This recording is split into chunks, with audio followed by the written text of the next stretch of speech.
எபேசியருக்கு நிருபம் 4ஆம் அதிகாரம் 1, 2, 3 வசனங்களை வாசிக்க கேட்கிறோம். ஆதலால் கர்த்தர் நிமித்தம் கட்டுண்டவனாகிய நான் உங்களுக்கு சொல்லுகிற புத்தி என்னவெனில், நீங்கள் அழைக்கப்பட்ட அழைப்புக்கு பாத்திரவான்களாய் நடந்து மிகுந்த மனத்தாழ்மையும் சாந்தமும் நீடிய பொறுமையும் உடையவர்களாய் அன்பினால் ஒருவரை ஒருவர் தாங்கி சமாதான கட்டினால் ஆவியின் ஒருமைப்பாட்டை காத்துக் கொள்வதற்கு ஜாக்கிரதையாயிருங்கள். அல்லேலூயா, அல்லேலூயா. கண்களை ஒரு வினாடி மூடி கர்த்தரை நோக்கி பார்ப்போம். மகா பரிசுத்தத்தின் ஊற்றுக்கண்ணாகிய எங்கள் நல்ல தகப்பனே, நன்றி உள்ள உள்ளத்தோடு உம்மை துதிக்கிறோம், ஸ்தோத்திரிக்கிறோம் சாமி. இந்த அருமையான கால வேளையிலும் அப்பாவுடைய சமூகத்தில் கடந்து வந்திருக்கிறதான நாங்கள் உடைய வார்த்தைகளை கொண்டு நீ பேசுகிற போது அது எங்களுடைய ஊனையும் உயிரையும் ஊன்ற கட்டும்படியாய் எங்கள் உள்ளத்திலே கிரியை செய்யும்படியாய் உடைய சமூகத்திலே எங்களை தாழ்வணிந்து கேட்கிறோம் சாமி. நீ பேசும் ஆண்டவரே, எங்களுக்கு இதயத்துக்குள்ளாய் ஒரு மாற்றத்தை கொண்டு வா, பொறுப்பெடுத்துக் கொள்ளு சாமி. நீ பேசு. இயேசுவின் மூலம் ஜெபம் கேளும் நல்ல பிதாவே, ஆமென், ஆமென். அல்லேலூயா, அல்லேலூயா. பிரியமானவர்களே, இந்த நாளிலும் கர்த்தருடைய வார்த்தைகளை பார்த்து கொண்டும் கேட்டுக்கொண்டும் இருக்கிறதான உங்கள் யாவரையும் இயேசு கிறிஸ்துவின் இனிதான நாமத்தினாலே நான் வாழ்த்துகிறேன், வரவேற்கிறேன். கர்த்தர் உங்களை ஆசீர்வதிப்பாராக, கர்த்தர் உங்களை மேன்மைப்படுத்துவாராக, கர்த்தர் உங்களோடு கூட இருப்பாராக. அல்லேலூயா, அல்லேலூயா. மீண்டுமாய் நான் இந்த வார்த்தைகளை வாசிக்கிறேன்.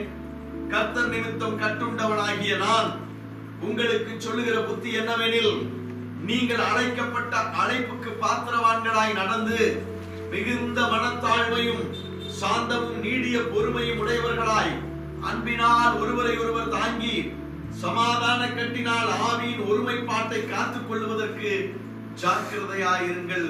அல்லேலூயா, அல்லேலூயா. கர்த்தர் நிமித்தம் கட்டுண்டவனாய் இருந்த பவுலடியார் அவர்கள் எபேசு சபைக்கு சொன்ன இந்த வார்த்தைகளை இன்றைக்கு நாம் நினைவூட்ட வேண்டிய வேளையிலே நாம் இருக்கிறோம். அல்லேலூயா. கர்த்தருக்கு மகிமை உண்டாவதாக. இன்றைக்கு ஊழியக்காரர்களாய் இருக்கிறதான அநேக சபைகளிலே இன்றைக்கு ஊழியர்கள் போதிக்கப்பட வேண்டிய ஊழியர்களுடைய வாயிலாக கர்த்தர் ஆவிக்குரிய என் ஆண்டவர் பேசுகிற போதிக்கிற வார்த்தை இதுவாய் இருக்க வேண்டும் என்று இந்த நாட்களிலே நான் நினைக்கிறேன். காரணம், இன்றைக்கு கிறிஸ்தவர்கள் என்று அடையாளப்படுத்திக் கொண்டிருக்கக்கூடிய அநேக குடும்பங்களிலும் சரி, இன்னும் நாங்கள் ஆவிக்குரியவர்கள் என்று தங்களை மார்தட்டி கொண்டு நிற்கக்கூடிய அநேக குடும்பங்களிலும் சரி, இப்படிப்பட்டதான ஒரு அவலமான ஒரு சூழல்கள் இருக்கிறபடினாலே இன்றைக்கு சபைகளிலே இப்படிப்பட்ட போதனைகள் அவசியமாய் இருக்கிறது என்று நான் கருதுகிறேன். அல்லேலூயா. அழைக்கப்பட்ட அழைப்புக்கான பாத்திரமாய் நாம் இருக்க வேண்டும். இதுதான் முக்கியமானது. அழைக்கப்பட்ட அழைப்பிற்கான பாத்திரமாய் நீங்களும் நானும் இருக்க வேண்டும். இதற்கு பொதுவாக நீங்கள் உங்களுடைய அழைப்பை குறித்து நீங்கள் பொதுவாக நீங்கள் விவாதிப்பீர்கள் என்று சொன்னாலோ அல்லது பேசுவீர்கள் என்று சொன்னாலோ நீங்கள் சாதாரணமாக எதை குறித்து சொல்லுவீர்கள்? அழைப்பு என்று சொன்னால் எதை குறித்து சொல்லுவோம்? ஐயா சொல்லுங்க. அழைப்பு என்று சொன்னால் பொதுவாக ஊழியத்தை குறித்து மாத்திரமே தான் நாம் நினைக்கிறதா இருக்கும், விவாதிக்கிறதா இருக்கும், நம்முடைய மனதிலே படுகிறதா இருக்கும். ஆனால் அதை மாத்திரமே நினைத்துக் கொண்டு ஊழியத்தை குறித்து அழைப்பு என்று சொன்னால் ஊழியம் என்கிறதை மாத்திரமே நினைத்து ஒரு ஓரமாய் நாம் அப்படியே நின்று போவது அல்ல. நாம் அழைக்கப்பட்ட பாத்திரங்கள் என்று சொன்னால் இந்த பூமியிலே நீ மனுஷனாய் படைத்து உன்னை உருவாக்கினதும் ஒரு மனிதனாய் இருப்பதற்கு நீ அழைக்கப்பட்ட பாத்திரம். அல்லேலூயா. நீ இந்த பூமியிலே பிறப்பது ஆறறிவு படைத்த மனிதனாய் பிறப்பதற்கு நீ ஒரு அழைக்கப்பட்ட பாத்திரம் என்பதை நாம் மறந்துவிடக் கூடாது. ஆகவே மனிதனுடைய ஒவ்வொரு வாழ்க்கையிலுமே அவனுடைய ஒவ்வொரு பரிணாம வளர்ச்சிக்கேற்ப அவனுடைய பாத்திரத்தினுடைய அடையாளங்கள் மாறுகிறது. அதுதான் மிக முக்கியமாய் நாம் கவனிக்க வேண்டியது. அல்லேலூயா, அல்லேலூயா. ஊழிய அழைப்பை மாத்திரமே இது அழைப்பு என்று சிந்தித்துக் கொண்டு நாம் மற்றவைகளை எல்லாம் நாம் பாத்திரம் என்று நினைப்பதில்லை. நாம் வேறெல்லாம் நம்ம எதுக்கு அழைத்திருக்கிறார் ஆண்டவர் என்று நாம் நினைத்து பார்ப்பதில்லை. ஆகவேதான் அநேக காரியங்கள் நம்முடைய வாழ்க்கையிலே நடக்கிற காரியங்களிலே நாம் அநேக தவறுகளை செய்கிறவர்களாக இருக்கிறோம். மனிதன் என்ற பாத்திரத்தை படைத்து நம்மை அந்த பாத்திரத்திலே நம்மை ஆண்டவர் வைத்ததற்கே ஒரு அழைப்பு இருக்க வேண்டும். அல்லேலூயா.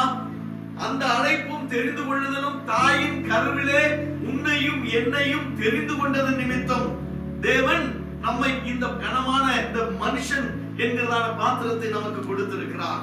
அல்லேலூயா, அல்லேலூயா. ஆக பிரியமானவர்களே, இப்படிப்பட்ட ஒரு அழைப்பின் பாத்திரம் நம்முடைய ஒவ்வொரு பரிணாம வளர்ச்சியிலே தாயின் கருவில் உருவான நாள் முதலாய் கல்லறைக்கு செல்லும் நாள் வரையிலும் கர்த்தர் நமக்கு அதனதன் காலத்திலே ஒரு பாத்திரத்தை, ஒரு அழைப்பை நமக்கு கொடுத்திருக்கிறார் என்று சொன்னால் அது மிகையாகாது. அல்லேலூயா. ஆக முதலாவதாக ஒரு பாத்திரத்தை, ஒரு அழைப்பின் பாத்திரத்தை உங்களுக்கு நான் காண்பித்துக் கொடுக்கிறேன். முதலாவது, பெற்றவர்களுக்கு பிள்ளையாக பிறக்கிறதிலிருந்து ஆரம்பிப்போம். தாயின் கருவிலே உருவாகி அவன் குழந்தையாய் பிறந்து அவன் சீராட்டி பாராட்டி அவன் செல்வ செழிப்போடு வளர்கிற அந்த காலகட்டம் எப்படிப்பட்டதாய் இருக்க வேண்டும்? அந்த சிறுவர் என்று சொல்லுகிற அந்த பாத்திரம், நல்ல பாருங்க, சிறுவர்கள் என்ற ஒரு அழைப்பு நமக்கு இருக்கிறது. அந்த சிறுவராய் இருக்கிற அந்த அழைப்பின் பாத்திரம் எப்படிப்பட்டதாய் இருக்க வேண்டும்? ஆண்டவர் சொல்றார், பிள்ளை வளர்ந்து ஆவியிலே பலங்கொண்டு ஞானத்தினால் நிறைந்து தேவனுடைய கிருபையும் அவர் மேலே. அல்லேலூயா, அல்லேலூயா. ஆக சிறு பிள்ளைகள் என்ற ஒரு பாத்திரம், அவரவர் அழைப்பிற்கு ஏற்ற பாத்திரத்திலே நாம் நடந்து கொள்ள வேண்டும் என்பதை உங்களுக்கு இன்றைக்கு காண்பித்துக் கொடுக்கிறேன். ஆக சிறு பிள்ளைகள் என்கிறதான அந்த பாத்திரம், சிறு பிள்ளைகள் என்றதான அந்த அழைப்பு, அவர்கள் எப்படிப்பட்டவர்களாய் இருக்க வேண்டும் என்று சொன்னால், தேவனுடைய ஆவியிலே வளருகிற ஒரு அனுபவத்திலே அந்த பாத்திரம் இருக்க வேண்டும். அல்லேலூயா, அல்லேலூயா. சிறு பிள்ளைகள் எப்படி வளரணும்? ஆவியிலே வளர்கிற ஒரு பாத்திரமாய் இருக்க வேண்டும். அப்போதுதான் ஞானமும் கிருபையும் அவர்களுக்குள்ளாய் பெருகும். அல்லேலூயா. கர்த்தருக்கு மகிமை உண்டாவதாக. ஆக நம்முடைய சிறுவயது என்று அடையாளப்படுத்துகிற அந்த அழைப்பு, அந்த பாத்திரம் ஆவியிலே பலங்கொண்டு வளர்கிற ஒரு அனுபவமாய் இருக்க வேண்டும். மாறாக இந்த பூமியிலே வளர்கிற ஒரு அனுபவத்தோடு நம் பிள்ளைகளை, சிறுவயது பிள்ளைகளை நாம் வளர்த்துவோம் என்று சொன்னால், அதற்கு ஆவிக்குரிய ஞானமோ, ஆவிக்குரிய பலனோ, ஆவிக்குரிய ஒரு அனுபவமோ, அடையாளமோ அந்த பிள்ளைகளிடத்திலே காண முடியாது. மாறாக இந்த பூமிக்குரிய சகல ஞானங்களும் அப்போதே பிசாசு அவர்கள் அந்த சிறு வயது பிராயத்திலேயே விதைத்து விடுவான். அல்லேலூயா, அல்லேலூயா. புரியுதுங்களா? புரியுதுங்களா? கர்த்தருக்கு மகிமை உண்டாவதாக. அடுத்த அழைப்பு, சிறு வயதில் இருக்கிறதான அந்த சிறு பிராயம் முடிந்தவுடனே அடுத்த அழைப்பு அவர்களுக்கு கொடுக்கப்படுகிறது. அவர்கள்தான் வாலிபர்களாக வளர்கிறார்கள். அல்லேலூயா. அந்த வாலிபர்களாக அழைக்கப்பட்டிருக்கிறோம். நம்ம எதற்கு அழைக்கப்பட்டிருக்கிறோம்? வாலிபர்கள் என்ற பொருள், வாலிபர்கள் என்ற பாத்திரத்திற்கு நாம் தெரிந்தெடுக்கப்பட்டிருக்கிறோம், அழைக்கப்பட்டிருக்கிறோம். அப்படிப்பட்ட ஒரு சூழ்நிலையில இந்த வாலிபர்கள் என்று அழைக்கப்படுகிற இந்த அழைப்பு சற்று கடினமான அழைப்பு, சற்று சிக்கலான அழைப்பு. ஆகவே இதில் நம்ம மிகுந்த ஜாக்கிரதையோடு கூட இந்த அழைப்பை நாம் பாதுகாத்துக் கொள்ள வேண்டிய கட்டாயத்தில் இருக்கிறோம். யோசுவாவை குறித்து எங்க வேதம் என்ன சொல்லி இருக்கிறது என்று சொன்னால், யோசுவா அங்கே எங்க இருக்கிறாங்க? ஆசாரிப்பு கூடாரத்தை விட்டு பிரியாதிருந்தான். அல்லேலூயா. ஆக யோசுவா என்ற வாலிபன் என்ன செய்கிறான்? ஆண்டவருடைய சமூகத்தை விட்டு பிரியாமல் இருக்கிறான். ஆக இந்த வாலிபம் என்று வாலிப பருவத்திலே அழைக்கப்பட்டிருக்கிறதான வாலிப பிள்ளைகள் ஒவ்வொருவரும் எப்படி யோசுவா ஒரு ஆசாரிப்பு கூடாரத்தை விட்டு பிரியாமல் இருந்த ஒரு அடையாளம் அவனுக்குள்ளாய் இருந்ததோ, அப்படி வாலிபனாய் அழைக்கப்பட்டிருக்கிற என் பிள்ளைகளுக்கு தேவ சமூகத்தை விட்டு பிரியாத ஒரு அடையாளம் அவர்களுக்கு இருக்க வேண்டும். அப்படி தேவ சமூகத்தை விட்டு பிரியாத ஒரு அடையாளம் அவர்களுக்குள்ளே இருக்கும் என்று சொன்னால்தான் அவர்கள் என்ன செய்வார்கள்? கர்த்தருடைய வசனத்தை கொண்டு ஒவ்வொரு நாளும் தன்னை பரிசுத்தப்படுத்திக் கொள்வார்கள். வாலிபன் தன் வழியை எதனால் சுத்தப்படுத்திக் கொள்வான்? கர்த்தருடைய வசனத்தினால். ஆக தேவ சமூகத்தை விட்டு பிரியாதிருக்கிற ஒரு வாலிபன் மாத்திரமே தேவ வசனத்தை கொண்டு தன்னை ஒவ்வொரு நாளும் பரிசுத்தப்படுத்திக் கொள்வான், சுத்திகரித்துக் கொள்வான்.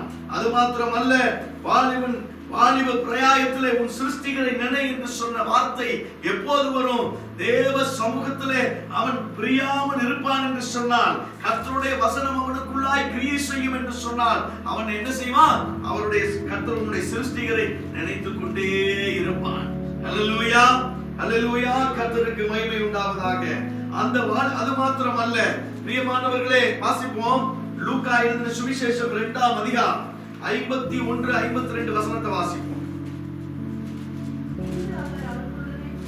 பின்பு அவர் அவர்களுடனே கூட போய் நாசரேத்தூரில் சேர்ந்து அவர்களுக்கு கீழ்ப்படிந்திருந்தார். அவருடைய தாயார் 51, 52 வைத்துக் கொண்டு இயேசுவானவர் ஞானத்திலும் பலத்திலும் தேவ கிருபையிலும் மனுஷர் தயவிலும் அதிகமாய் விருத்தி அடைந்தார். இந்த ஒரு காரியத்தை மிக கவனமாய் கவனிங்க. அதாவது இயேசுவானவர் தன் பெற்றோர்கள் அழைத்த அழைப்பிற்கு கீழ்ப்படிந்து அங்கே எங்க போறார்? நாசரேத்துக்கு போகிறார். அல்லேலூயா. அந்த இடத்துல பெற்றோர்களுக்கு கீழ்ப்படிந்திருந்தார் என்கிற வார்த்தையை பார்க்கிறோம். பிரியமானவர்களே, பெற்றோர்களுக்கு கீழ்ப்படிந்திருப்பது என்பது என்ன? பெற்றோர்கள் மேல்படியில் உட்கார்ந்து இருப்பாங்க, பிள்ளைகள் கீழ்படியில் உட்கார்ந்து 2 பேரும் ஒன்றாக டிவியை பார்த்துக் கொண்டிருப்பார்களா, சினிமா பார்த்துக் கொண்டிருப்பார்களா? பெற்றோர்கள் மேல்படியில மேல கேலரியில உட்கார்ந்துக்குவாங்க, பிள்ளைகள் கீழ்படியில உட்கார்ந்து 2 பேரும் சேர்ந்து ஒன்னா போன நோண்டிட்டு இருப்பாங்களா? இது அல்ல. இயேசு என்ன செய்கிறார்? அவர் வாலிப வயதிலே தன் பெற்றோர்களுக்கு கீழ்ப்படிந்திருந்தார் என்று சொன்னால், பெற்றோர் அப்பா என்ன சொல்லி இருப்பாரு? மகனே, இந்த தச்சு மிஷின் எடுத்து வை, இல்ல இந்த புளியை எடுத்துட்டு வா, இந்த மரத்தை நீ கொஞ்சம் ஓட்ட போடு, இந்த இதை நீ கொஞ்சம் இளப்புளி எடுத்து இளப்புளி குடி, இப்படி எல்லாம் தகப்பன் சொல்லி இருப்பார். ஆக அந்த வார்த்தைகளுக்கு கீழ்ப்படிந்து அவர் அந்த வேலைகளை செய்திருப்பார். தாயார் என்ன சொல்லி இருப்பார்? தன்னுடைய சமையல் வேலையில இந்த பாத்திரத்தை எடுத்து வை, இந்த பாத்திரத்தை கழுவி வை, அல்லது இந்த வீட்டை நீ சுத்தப்படுத்து, அல்லது இந்த துணிமணிகளை துவைத்து வை என்று சொல்லி இருக்கலாம்.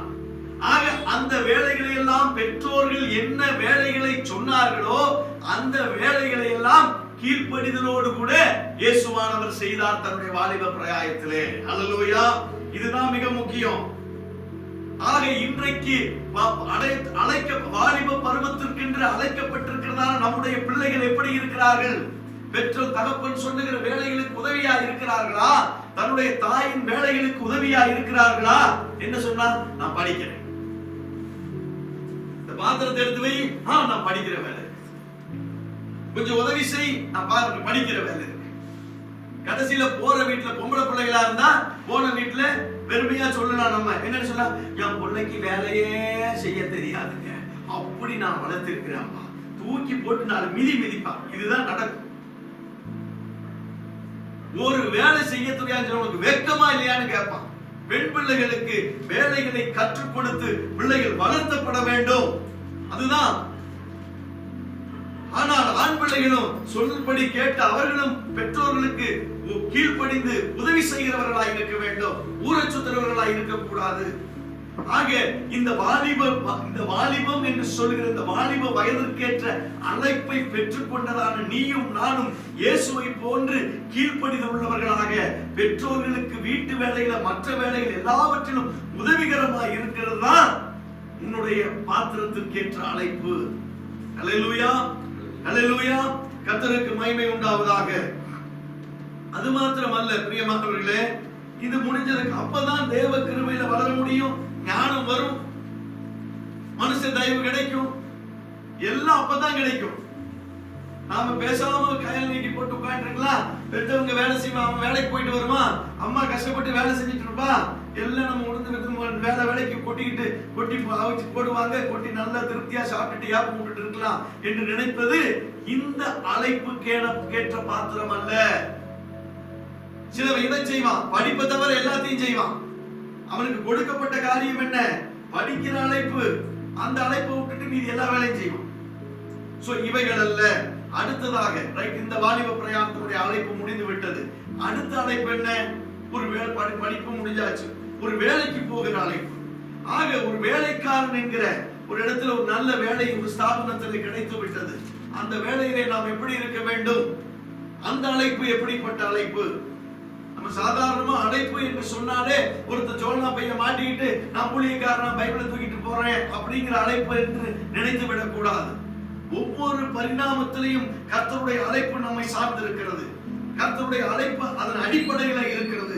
அந்தந்த பாத்திரத்திற்கு ஏதுவாக நம்முடைய அழைப்பு உண்மையுள்ளதாக இருக்க வேண்டும், கர்த்தருக்கு பிரியமானதாக இருக்க வேண்டும். இதுதான் மிக முக்கியம். அல்லேலூயா. ஆக வேலைக்கு போற இடத்துல வாசிப்போம். கொலோசியர் எழுதின நிருபம் 3ஆம் அதிகாரம் 22.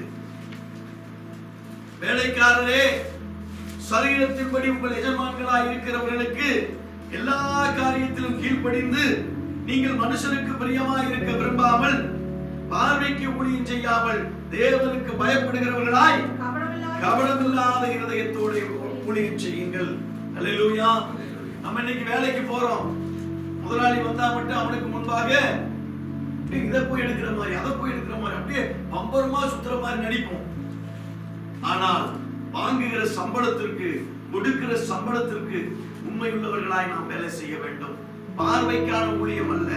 எஜமான், பூமிக்குரிய எஜமானுக்கு ஆவிக்குரிய எஜமானுக்கு எவ்வளவு உண்மையா இருக்கிறோமோ அப்படிப்பட்ட உண்மையா இருக்கிற நம்ம அந்த பாத்திரத்திற்கு ஏதுவாக அந்த அழைப்புக்கு ஏதுவாக நாம் நடந்து கொள்ள வேண்டும். அது மாத்திரமல்ல, தீத்து 2:10 வாசி, 9:10 வாசிங்க.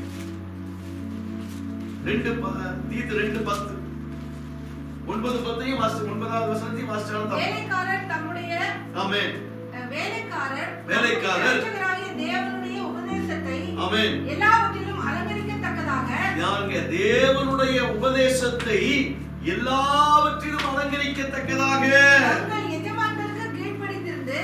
தங்கள் எஜமான்களுக்கு கீழ்ப்படிந்திருந்து எதிர்த்து பேசாமல் எல்லாவற்றிலும்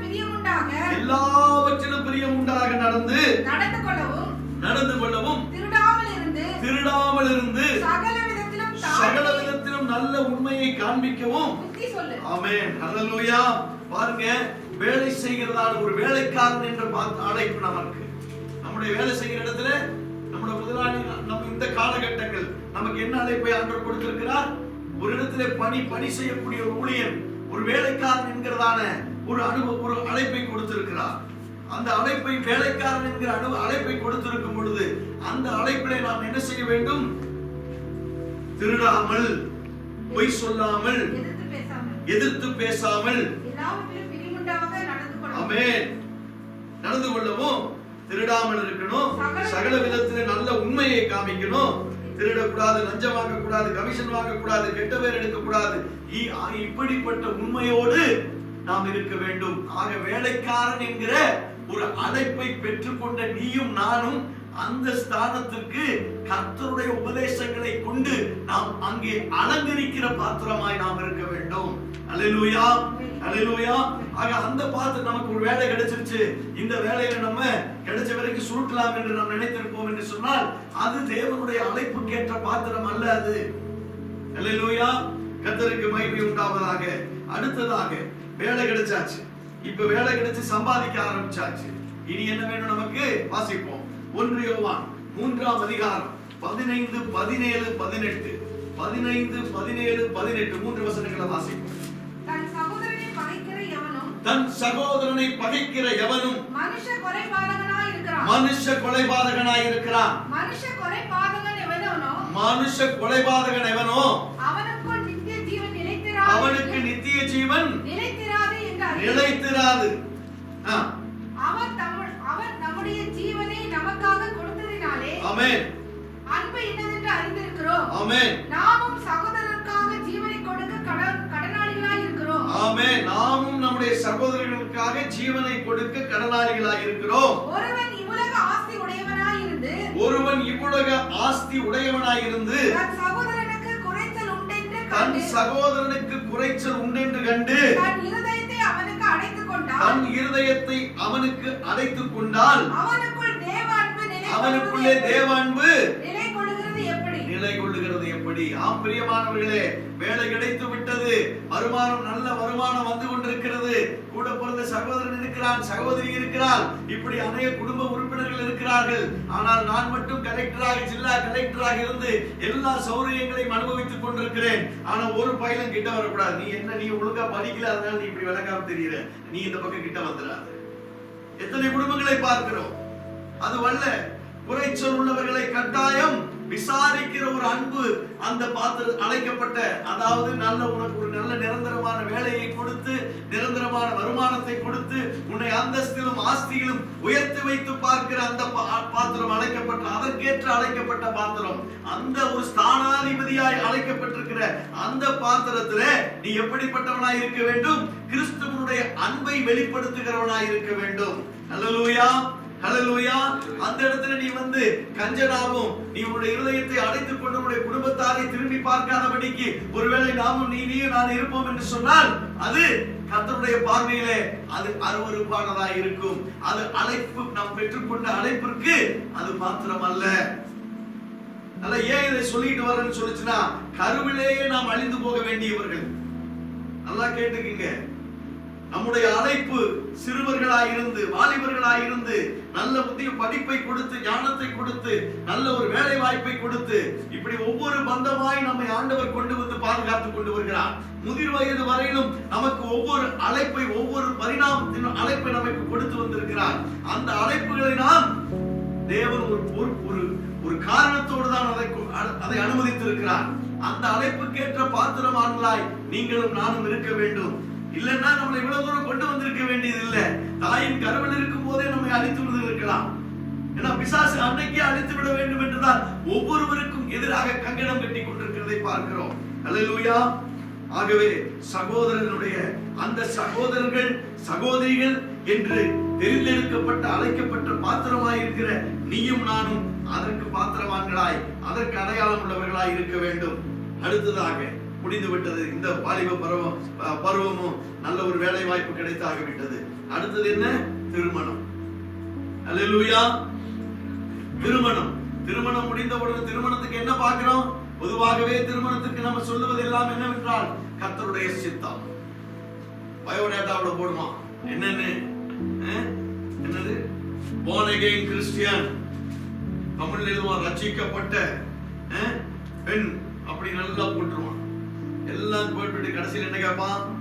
ஒரே பிள்ளையா இருக்குதான்னு கேட்பான். அப்பன்னு அம்மானு வாத்தி வேலை பார்த்துருக்குதான்னு கேட்பான்.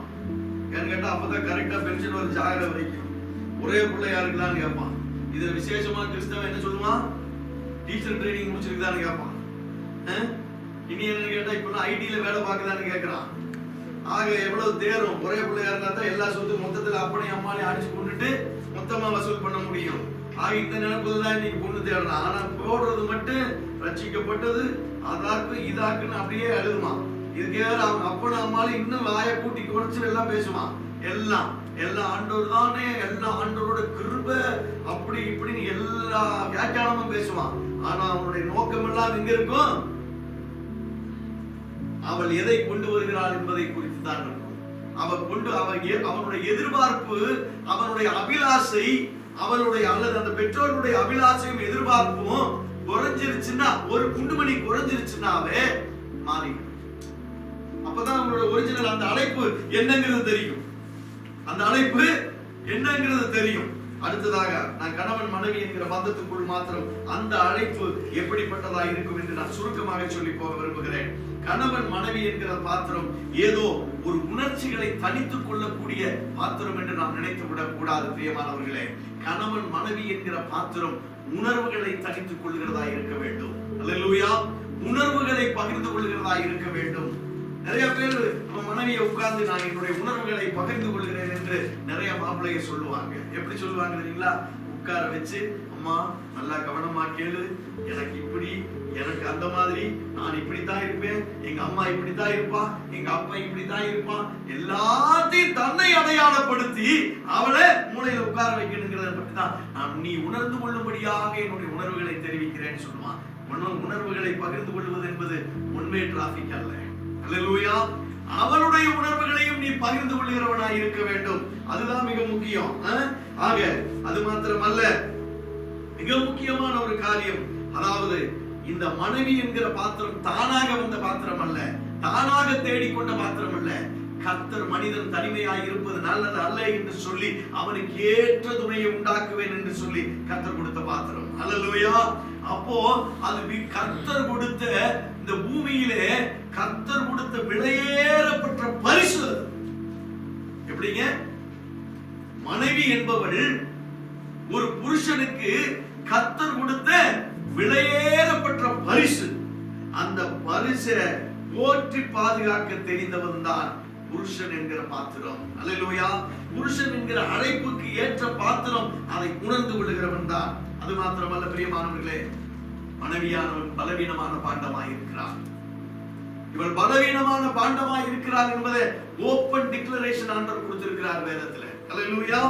ஆக அப்படி பலவீனமான பாண்டமாய் இருக்கிற அந்த பெண்ணானவள் பலமுள்ள பாண்டமாய் இருக்கிற புருஷனை சார்ந்தே வாழ்கிறாள். இத புரிஞ்சுக்கணும். அவன் பலமுள்ள பாண்டமாய் இருக்கிற புருஷனை சார்ந்து வாழ உண்டாக்கப்பட்ட பாத்திரம் அது. ஆக அந்த பாத்திரத்தை, அந்த பலவீனமான பாண்டத்தை மீண்டும் மீண்டும் பலவீனப்படுத்தப்படுகிறவனும் மீண்டும் மீண்டும் கனவீனப்படுத்துகிறவனும் புருஷனும் அல்ல, புருஷ லட்சணம் உடையவனும் அல்ல. இதுதான் கவனம். ஆண்டவர் தெளிவா சொல்லியிருக்கார், மனைவியானவள் கனவீனமான பாண்டமாய் இருக்கிறார். அப்ப பலமுள்ள புருஷன் பலவீனமான பாண்டம் என்று சொல்லவில்லை. ஆக பலவீனமான இந்த பாண்டம் பலமுள்ள இந்த பாண்டமாயிருக்கிற புருஷனை சார்ந்து வாழ படைக்கப்பட்டிருக்கிறார்.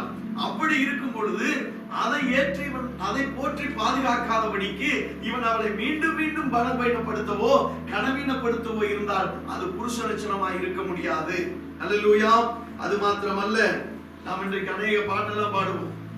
நல்ல பாட்டு, நல்ல பாடி நல்ல ஆராதிப்பதற்கு அருமையான பாட்டு. உன்னை நம்பி வந்தேன், வெட்கப்படல, உந்தை எண்ணி கைவிடல. அடிச்சு நொறுக்குவோம் சும்மா அப்படி நின்று, உன்னை நம்பி வந்தேன், நான் வெட்கப்படல, உந்தை என்ன கைவிடலன்னு சொல்லி. அப்பா, இந்த பாட்டை எப்படி நம்ம ஆண்டவரை பார்த்து பாடுறோமோ அதே மாதிரி தான் அவள் வருகிறவள் உன்னை நம்பி வந்திருக்கிறார். அவள் வெட்கப்படக்கூடாது. அல்லேலூயா. அல்லேலூயா. அவர் உன்னை நம்பி வந்திருக்கிறார். அவள் வெட்கப்பட கூடாது. உன்னுடைய புருஷனுடைய தயவு அவளுக்கு ஒருபோதும் அவளை கைவிடுவதாக இருக்கக்கூடாது. இதுதான் மிக முக்கியம். அல்லேலூயா. கர்த்தருக்கு மகிமை உண்டாவதாக. அது மாத்திரமல்ல, எந்த இடத்திலும் தன் மனைவியை விட்டு கொடுக்கிறவன் அவன் புருஷனாகவே இருக்க முடியாது. நிறைய பார்க்கலாம். எல்லாம் சொல்லுவான், என்னன்னு சோறே ஆக தெரியாது.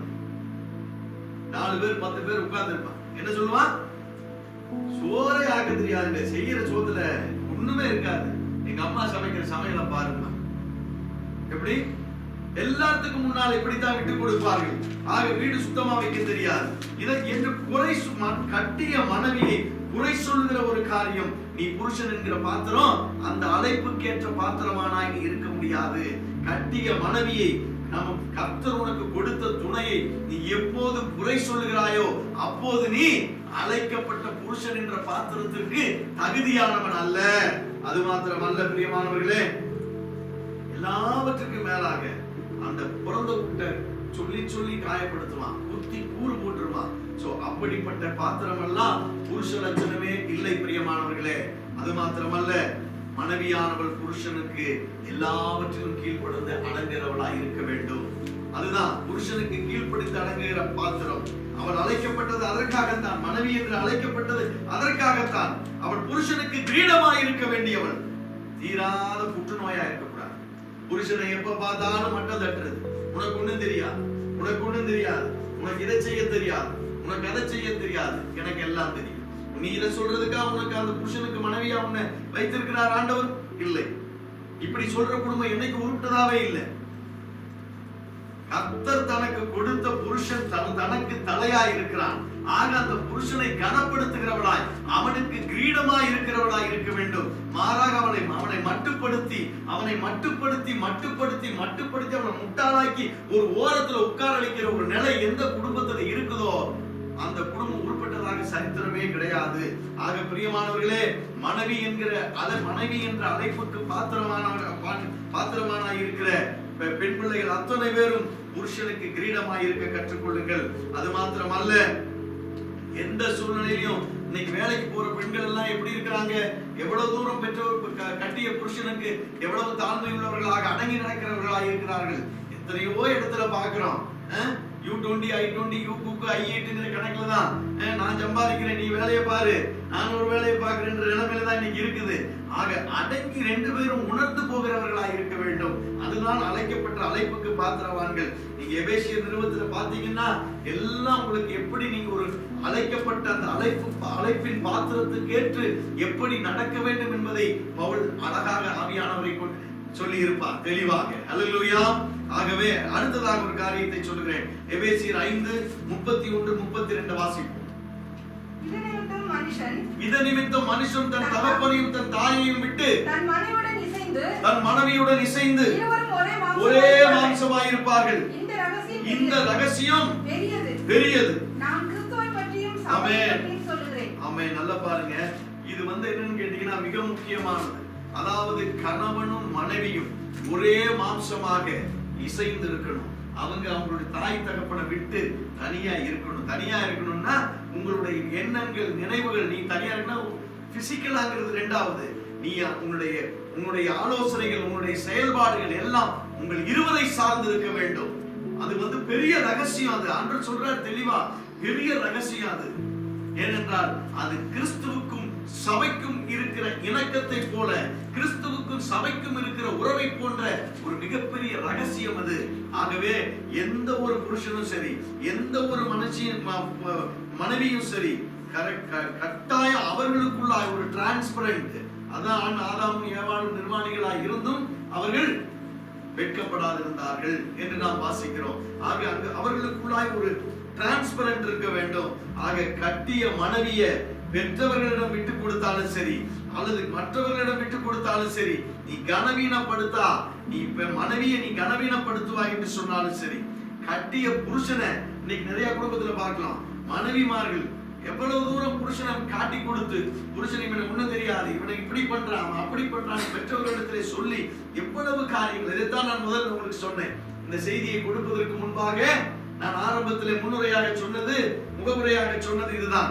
ஆக மனைவியானவள் தன்னுடைய எல்லா வசதி வாய்ப்புகள், படிப்பு, அந்தஸ்து, வேலை வாய்ப்பு இவைகள் எல்லாம் பயன்படுத்தி கொண்டு புருஷனை அடித்து உதைத்து வீதியிலே விட்டு விரட்டி அடிக்கிறதான ஒரு நிலையை பார்த்துத்தான் அதைத்தான் உங்களுக்கு முகவரியாய் சொன்னேன். அதற்காகத்தான் நாம் அழைக்கப்பட்ட பாத்திரங்கள் நாம் எவ்வளவு கண்ணியத்தோடு, கவனத்தோடு, ஜாக்கிரதையோடு நம்முடைய ஆவிக்குரிய காரியத்தில் நாம் கவனமாய் இருக்க வேண்டும் என்பதை உங்களுக்கு காண்பித்துக் கொடுக்கத்தான் இன்றைக்கு இந்த செய்தியை கொடுத்திருக்கிறேன்.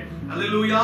ஆக இப்படிப்பட்ட குடும்பங்கள் அது நிச்சயமாய் பரலோகத்துக்கு சொந்தமான குடும்பமாய் இருக்கும். அது மாறாக நரலோகத்துக்கு சொந்தமான பாத்திரமாகத்தான் இருக்கும். அல்லேலூயா. அடுத்ததாக மாமன் மாமிமார், இந்த மருமகள், இந்த உறவு, இதுதான் மிக முக்கியம். இன்னைக்கு மாமனாரை பார்த்தாவே மருமகனுக்கு ஒரே வெறுப்பா இருக்கும். ஏன்னா இருந்தாலும் எதையுமே கொடுக்க மாட்டான். உள்ளே மட்டும் கொடுத்துட்டு நான் எல்லாம் கொடுத்துட்டேன்னு சொல்லிட்டு உட்கார்ந்துருக்கான். இந்த வெறுப்பு அடி வைத்து இருந்து அவனுக்கு வரும். மாமனாரை பார்க்கும் போதெல்லாம் ஒரே வெறுப்பா தான் பார்ப்பான். மருமகனை பார்க்கும் போதெல்லாம் என் பிள்ளை இப்படி வச்சுக்கல, என் பிள்ளை அப்படி வச்சுக்கல, இவன் எப்படி வச்சிருந்தானே தெரியாது. ஆனா இவன் என்ன இவன் என் பிள்ளை எப்படி வைக்கல, என் பிள்ளை அப்படி வைக்கல, என் பிள்ளை நடந்து போகுது, நடந்து போகாம இப்படி பறந்தா போகுது, நீ உன் வீட்டுல ரக்கையவா கட்டி விட்டு இருந்த. ஆக இதெல்லாம் மாமனாருக்கு மருமகனுக்கு சாதாரணமாக அப்படி கொந்தளிக்கிறதான ஒரு காரியமா இருக்கும். ஆனால் அது அப்படி இல்ல பிரியமானவர்களே. வாசிங்க யாத்திராகமம் 18:6-7 வாசிங்க.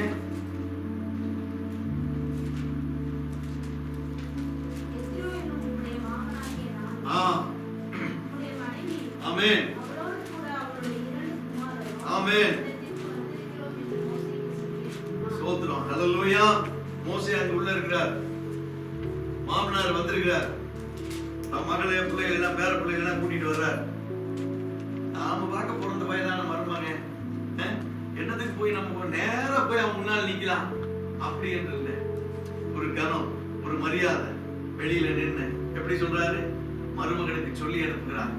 மாமனா எத்திரோ என்கிற உன்னுடைய மாமனாகிய நானும் உன்னுடைய மனைவியும், என் பிள்ளைன்னு சொல்லல, நல்லா கவனிங்க, மாமனும் உன் மகனும் சேர்ந்து உம்மிடத்துக்கு வந்திருக்கிறோம். தயவு செய்து நீங்க எங்களை பார்க்க வாங்கன்ற மாதிரி ஒரு முன்னுரையை கொடுக்கிறான். மாமனாருடைய ஒரு கண்ணியமான அப்ரோச்சை காமிக்கிறது. உடனே இவர் என்ன பண்றாரு, நீ என்ன வர்றது அப்படின்னு மூஞ்சியை திருப்பிட்டு முறுக்கு, மாப்பிள்ள முறுக்கு. இவன் என்ன சொல்றது, கொஞ்ச நேரம் வெயிட் பண்ணு, இல்லன்னா நீ போய் பார்த்துட்டு வா என்று சொல்லல. மாறா என்ன சொல்றாரு, வாசிங்க. அப்பொழுது மோசே தன் மாமனுக்கு எதிர்கொண்டு போய் அவனை வணங்கி முத்தம் செய்தான். அல்லேலூயா. ஒரு மருமகன் எப்படி போய் மாமனாரை சந்திக்கிறான், அவனை போய் வணங்கி அவனுடைய முத்தம் செய்து, வாங்கம்மா அங்க வாங்க.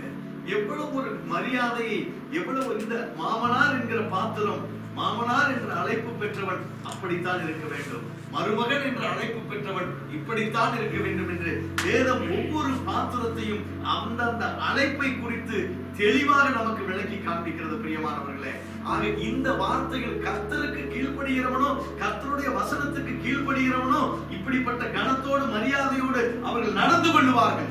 மாறா இந்த பக்கம் அந்த பக்கம் முறுக்கிட்டு தெரிய மாட்டான் ஒருத்தர், ஆச்சுங்களா? ஆகவே பிரியமானவர்களே, நல்ல கவனிப்பாருங்க. அடுத்து இன்னொன்னு பாருங்க, யாத்திராகமம் 18:27 வாசிங்க. மோசே தன் மாமன் சொல்லு கேட்டு சொன்னபடி எல்லாம் செஞ்சா ரைட். அதனால வந்த பலன் போக்குவரத்து அதெல்லாம் விட்டுருங்க. அப்புறம் என்ன செய்யறான், திரும்பி போயிட்டான், அங்கேயே டேரா போடல. மாமனாரு வந்தா பிள்ளைய விட்டுட்டு என்ன செய்யறான், போயிட்டு வாருங்க தம்பி, பிள்ளையெல்லாம் பாத்துக்கிறீங்க, எனக்கு வேலை இருக்குது அப்படின்னு போய் பத்திரமா போய் சேர்ந்துட்டான். இங்கேயே டேரா போட்டுட்டு பிள்ளைக்கு சொல்லி கொடுத்துக்கிட்டு பிள்ளைக்கு அதையும் இதையும் பண்ணிட்டு ஸ்க்ரூ வச்சுக்கிட்டு இருந்தா விளக்குமா?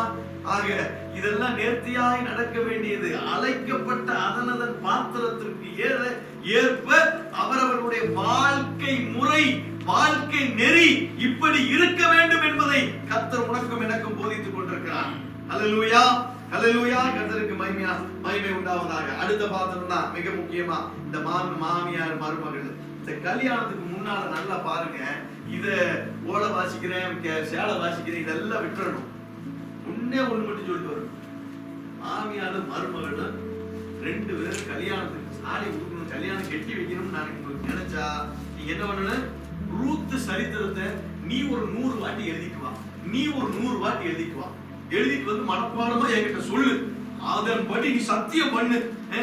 மாப்பிளைக்கும் பொண்ணுக்கும் நீ கஷ்டம் நஷ்டமா இருந்தாலும் மரணம் நம்மை பிரிக்க வரைக்கும் உண்மை மேன்மை தாழ்வு எல்லாம் இதெல்லாம் நான் உன்னை விட்டு பிரிய மாட்டேன், இதெல்லாம் பேசக்கூடாது, இதெல்லாம் அவன் இருக்கட்டும், அதெல்லாம் ஓரமா.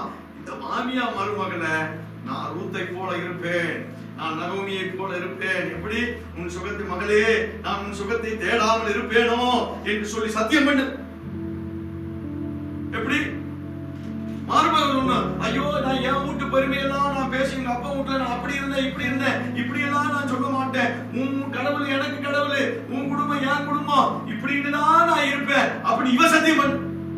100 தடவை 2 பேரும் எழுதிட்டு வந்து மனப்பாடமா சொல்லி 2 பேரும் உறுதிமொழி எடுங்க, அப்புறம் தான் உனக்கு உன் பையனுங்களுக்கும் பிள்ளைக்கு கல்யாணம் பண்ணி வைப்பேன்னு சொல்லு, அப்பதான் கரெக்டா இருக்கும். ஆனா எல்லாம் உதட்டளவுல பேசுற நகோமிகள் தான் ஜாஸ்தி. மாமியார் பார்த்தா உதட்டளவுல நேசிக்கிற மாமியார்கள் தான் ஜாஸ்தி. குடும்பத்துல மெயின் சண்டையே இங்கிருந்து உருவாகும். மருமக சும்மா இருப்பாளா, நீ 60 நான் 20, உனக்கு இருக்கிற முறுக்கை விட என் முறுக்கு ஜாஸ்தியா இருக்குல்ல, இது இப்படியா? ஆக இது அல்ல.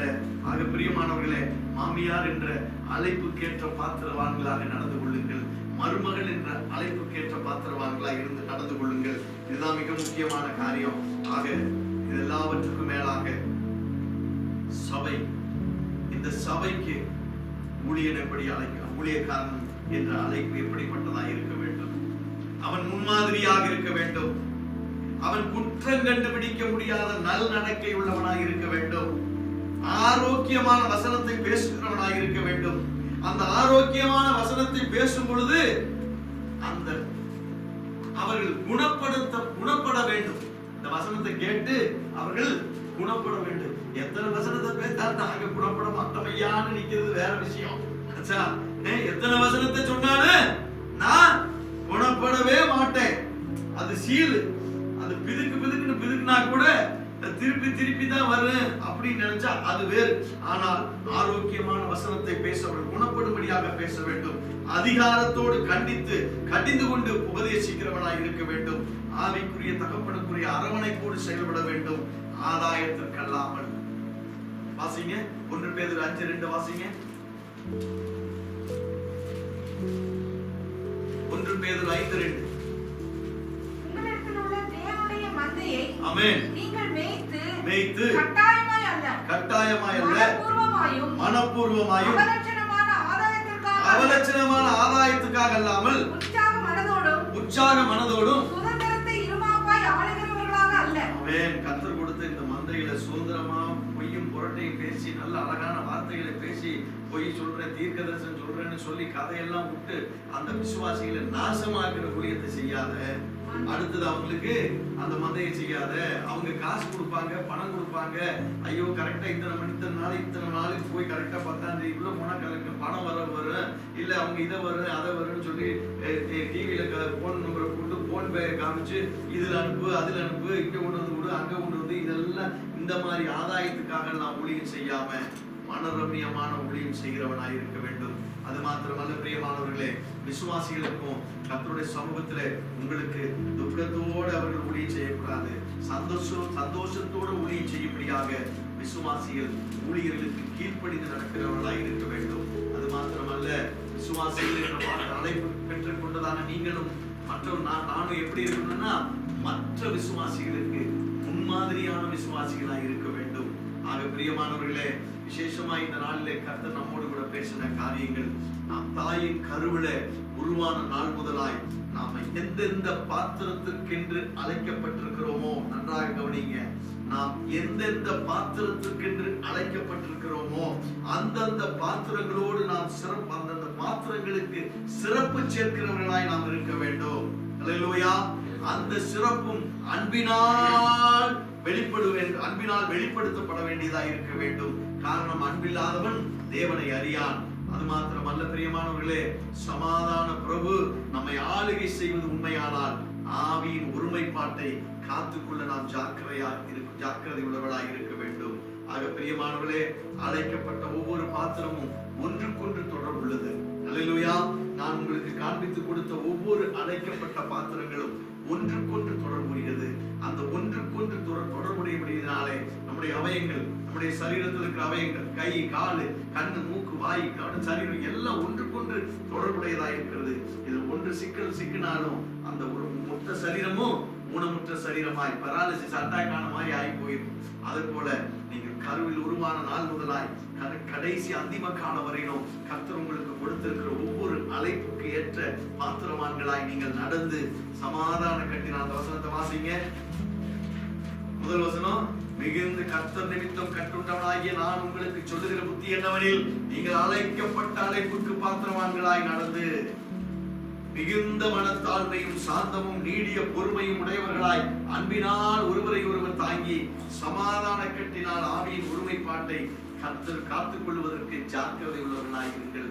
ஆகவே பிரியமானவர்களே, தாயின் கருவிலிருந்து நாம் ஒவ்வொரு பரிணாம வளர்ச்சியிலும் ஒரு பாத்திரத்துக்கு என்று நாம் தேவனால் அழைக்கப்பட்டிருக்கிறோம், தேவனால் தெரிந்து கொள்ளப்பட்டிருக்கிறோம். அது சிறு வயதானாலும் சரி, வாலிபர்கள் ஆனாலும் சரி, அல்லது வேலைக்கு எஜமான இடத்துல வேலை செய்கிற இடத்துல இருந்தாலும் சரி, திருமண உறவாக இருந்தாலும் சரி, கணவன் மனைவியாக இருந்தாலும் சரி, பெற்றோர்கள் பிள்ளைகளாக இருந்தாலும் சரி, பிள்ளைகள் பெற்றோர்களாக இருந்தாலும் சரி, இது எல்லாம் ஊழியர்கள் விசுவாசிகள், இப்படிப்பட்ட எல்லா பாத்திரங்களையும் எல்லாவற்றையும் அந்த அழைக்கப்பட்ட பாத்திரங்களுக்கு ஏதுவாக நீயும் நானும் நடக்க ஜாக்கிரதை உள்ளவர்களாக நம்முடைய ஒருமைப்பாட்டை நாம் காத்துக்கொள்ள வேண்டும் என்று இந்த நாளிலே பரிசுத்த ஆவியானவர் நமக்கு திருவுளப்பட்டிருக்கிறார். பிரியமானவர்களே, கர்த்தர் தாமே இந்த வார்த்தைகளை ஆசீர்வதிப்பாராக.